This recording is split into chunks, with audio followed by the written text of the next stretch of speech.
why do stress tests miss heart attacks? This includes MIB stress tests, thallium stress tests, nuclear stress tests, and even our conventional stress tests. And I'm going to go through this very, very quickly so you understand why do stress tests miss heart attacks. It's not the right test to see where your risk is of a heart attack. Now, why this happens is because most blockages actually occur with blockages that a stress test will never pick up. And in order to understand that, coronary artery disease builds up just like a pimple would on our face. So a simple way of understanding is inside the artery wall is all skin, just like the skin on our face. And inside the lining of the artery wall is all skin. And if that skin gets damaged, it starts a cascade of artery disease to happen. So what happens is coronary artery disease starts to build up inside the lining of an artery wall, just like a pimple would.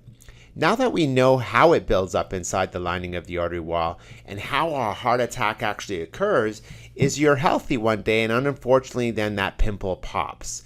And you could pass a stress test the night before and still be on this path of a plaque rupture or a heart attack or stroke, because you can see right before the artery is flowing just fine.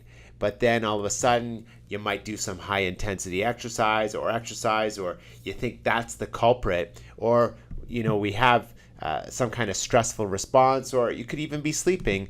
It's that pimple popping inside the lining of the artery wall.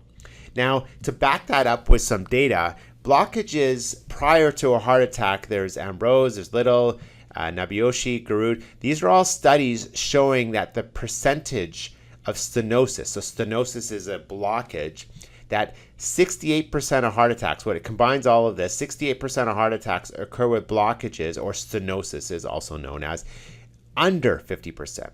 And the reason why is because it's that pimple popping inside the lining of the artery wall. So just to back up that data a little bit more, there was a great article in Circulation talking about coronary artery disease as clogged pipes. And this is where our healthcare system is following an archaic model to understand cardiovascular disease risk. And this article really supports the notion that the arteries is a muscle, not a pipe, and that we're treating it like a clogged pipe. And all the testing is designed to do that.